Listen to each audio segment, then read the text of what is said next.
గుత్తి వంకాయ కొబ్బరి కారం ఈ కాంబినేషన్లో చేస్తున్నాను. కొంచెం డిఫరెంట్గా, ఇది డ్రైగా చేస్తున్నాను, గ్రేవీలా కాకుండా. సో చాలా బాగుంటుంది. పప్పు లేకపోతే రసం లాంటివి ఉన్నప్పుడు సైడ్గా ఇది పెట్టేసుకొని నంచుకుంటే సూపర్గా ఉంటుంది. మరి దీనికి కావాల్సిన పదార్థాలు ఏంటో ఇప్పుడు చూసేద్దాం.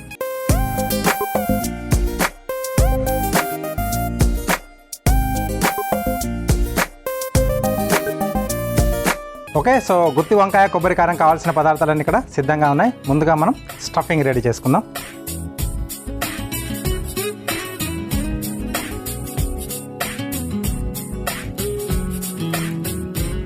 సో ముందుగా దీంట్లో శనగపప్పు, అలాగే కొద్దిగా మినప్పప్పు,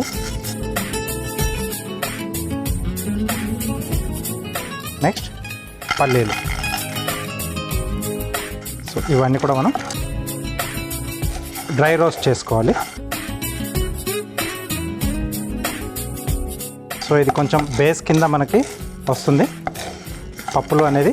అలాగే మంచి టేస్ట్ని కూడా యాడ్ చేస్తాయి. చాలా రకాల మనం పచ్చళ్ళు చేసుకున్నా, ఇలా స్టఫింగ్ లాంటిది ఏదైనా చేసుకున్నా ఈ పప్పులు కంపల్సరీగా చాలామంది వాడుతూ ఉంటారు. సో అంతే మనకు టేస్ట్ని కూడా ఇవి యాడ్ చేస్తాయి అన్నమాట.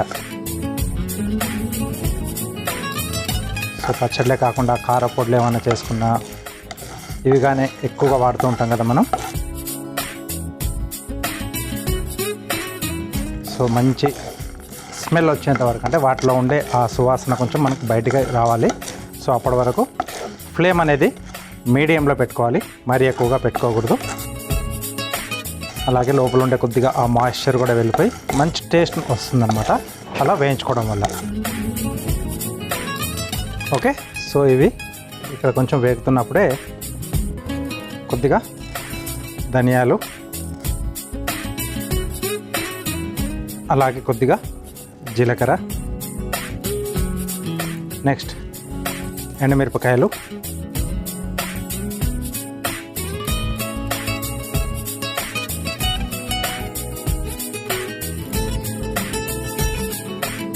సో ఇవి కూడా కొంచెం బాగా వేగాలి.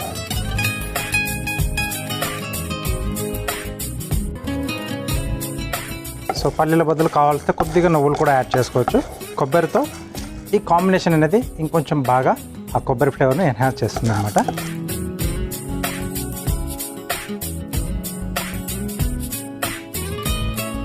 సో ఈ పొడులు మనం తయారు చేసుకునే దాని మీదే ఆధారపడి ఉంటుంది ఆ డిష్ తాలూకు టేస్ట్ అంతా కూడా. కాబట్టి కొంచెం జాగ్రత్తగా దృష్టి పెట్టాలి ఈ పొడులు మనం చేసుకునేప్పుడు.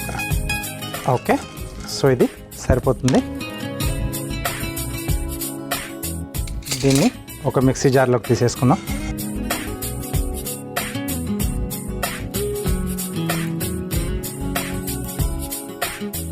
నెక్స్ట్ ఇదే ప్యాన్లో కొబ్బరి పొడి లేదా కొబ్బరి ముక్కలు ఉన్న వేసుకోవచ్చు, ఎండు కొబ్బరి ముక్కలు.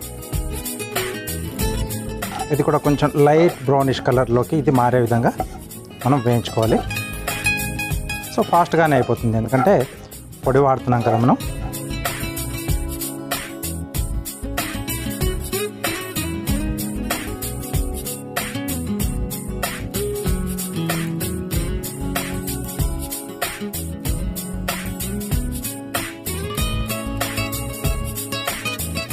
ఓకే, ఇప్పుడు దీంట్లో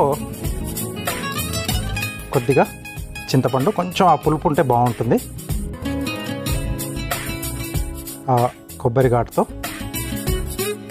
కొద్దిగా చింతపండు, అలాగే కొద్దిగా పసుపు,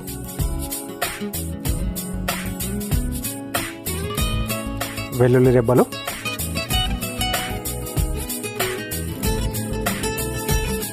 నెక్స్ట్ సరిపడా ఉప్పు ఇక్కడే యాడ్ చేస్తున్నాం.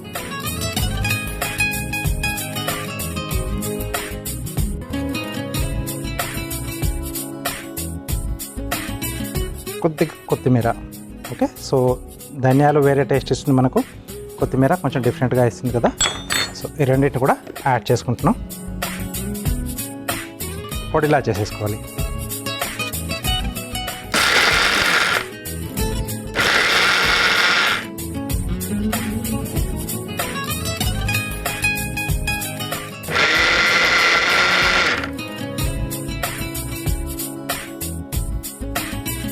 ఒక స్టవ్ ఆన్ చేసేసుకొని సిమ్లో పెట్టేసేస్తున్నాను. అలాగే దీంట్లో కొద్దిగా ఆయిల్ కూడా వేసుకుందాం. ఈ డిష్లో కొంచెం ఆయిల్ అనేది మనకు ఎక్కువగా పడుతుంది, ఎందుకంటే ఆ వంకాయలన్నీ కూడా మనకు బాగా మగ్గాలి. అవసరం అనుకుంటే మధ్య మధ్యలో కూడా కొద్దిగా యాడ్ చేసుకోవచ్చు ఆయిల్.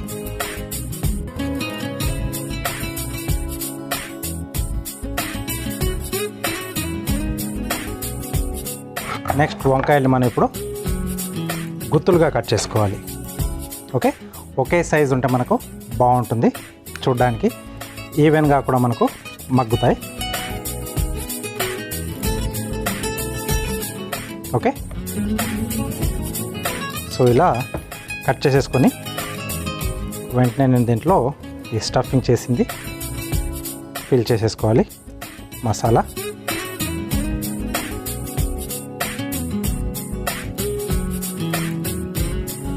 సో ఇలా మనం స్టఫ్ చేసుకున్న తర్వాత కొంచెం గట్టిగా ఇలా నొక్కేసుకొని వీటిని ఒక్కొక్కటిగా ఆయిల్లో వేసేసుకొని ఫ్రై చేసుకోవాలి.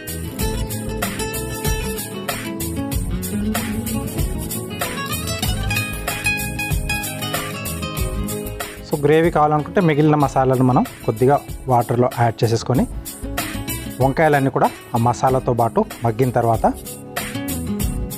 ఆ గ్రేవీని మనం ఏదైతే మిగిలింది వేసుకున్నామో అది యాడ్ చేసుకుంటే మీకు గ్రేవీ అనేది కూడా వస్తుంది. సో ఇక్కడ నేను డ్రైగా చూస్తున్నాను కాబట్టి ఇక్కడ నేను గ్రేవీ చేయట్లేదు.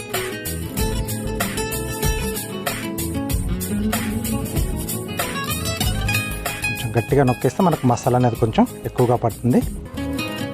అలాగే వంకాయలు కొంచెం లేతగా ఉన్నాయి తీసుకోవాలి. ముద్ర అయితే మనకు కొంచెం వగరుగా వస్తుంది అన్నమాట. అదొకటి కొంచెం దృష్టిలో పెట్టుకోవాలి.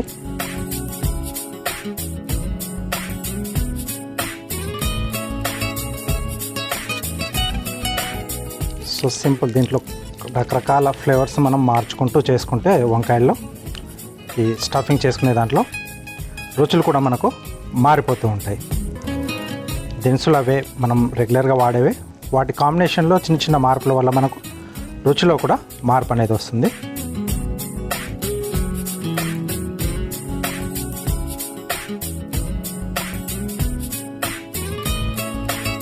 సో ఉప్పు అనేది మనకి ఈ వంకాయలకు కూడా పట్టే విధంగా చూసి క్వాంటిటీ అనేది యాడ్ చేసుకోవాలి.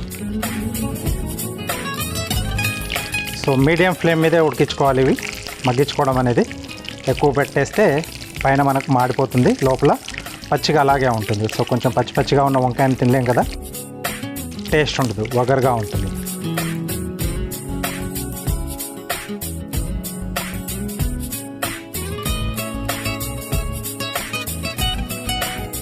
ఓకే, సో లాస్ట్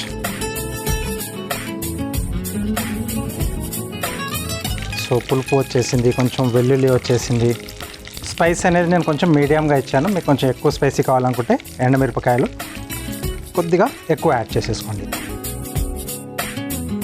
కొంచెం మిరియం ఘాటు ఉంటే కూడా బాగుంటుంది, అంటే ఇలాంటి చల్లటి వాతావరణం ఉన్నప్పుడు అనుకుంటే కొద్దిగా మిరియాలు కూడా యాడ్ చేసుకోవచ్చు. అప్పుడు ఎండుమిరపకాయలు కొంచెం తగ్గించేసుకుంటే సరిపోతుంది.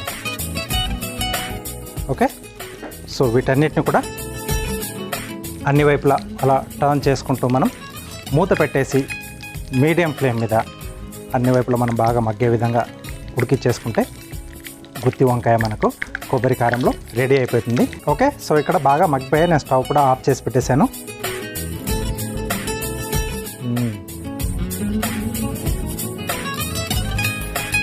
ఓకే,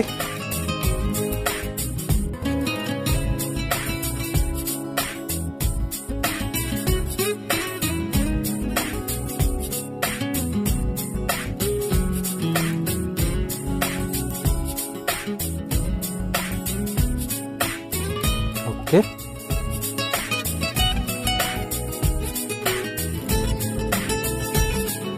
సో వీటిని సైడ్లో నంచుకోవడానికి చాలా బాగుంటాయి.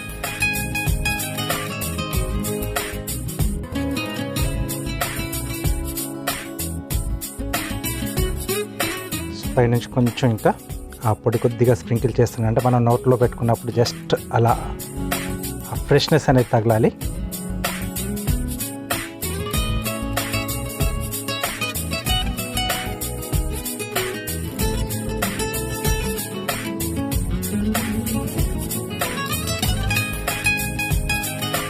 కొంచెం కొత్తిమీర.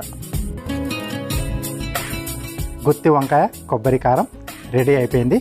దీనికి కావాల్సిన పదార్థాలు అలాగే దీని తయారీ విధానం మీకోసం మరోసారి. గుత్తి వంకాయ కొబ్బరి కారం తయారు చేసుకోవడానికి కావాల్సిన పదార్థాలు: వంకాయలు 1/2 కిలో, మినపప్పు 1/2 కప్పు, శనగపప్పు 1/2 కప్పు, పల్లీలు 1 టేబుల్ స్పూన్, ధనియాలు 1 టీ స్పూన్, ఎండుమిరపకాయలు 2, ఎండు కొబ్బరి పొడి 1 కప్పు, పసుపు చిటికెడు, ఉప్పు తగినంత, చింతపండు కొద్దిగా, వెల్లుల్లి రెబ్బలు 6, నూనె 3 టేబుల్ స్పూన్లు, కొత్తిమీర కొద్దిగా, జీలకర్ర 1 టీ స్పూన్. గుత్తి వంకాయ కొబ్బరి కారం తయారు చేసుకునే విధానం: ముందుగా స్టవ్ ఆన్ చేసి ప్యాన్లో పచ్చిశనగపప్పు, మినపప్పు, పల్లీలు, ధనియాలు, జీలకర్ర, ఎండుమిర్చి వేసి వేయించి ఒక మిక్సీ జార్లోకి తీసుకోవాలి. ఇప్పుడు అదే ప్యాన్లో ఎండు కొబ్బరి పొడి వేసి వేయించి మిక్సీ జార్లోకి తీసుకొని అందులో చింతపండు, పసుపు, వెల్లుల్లి రెబ్బలు, సరిపడా ఉప్పు, కొత్తిమీర వేసి చల్లారాక మిక్సీ పట్టుకొని పక్కన పెట్టుకోవాలి.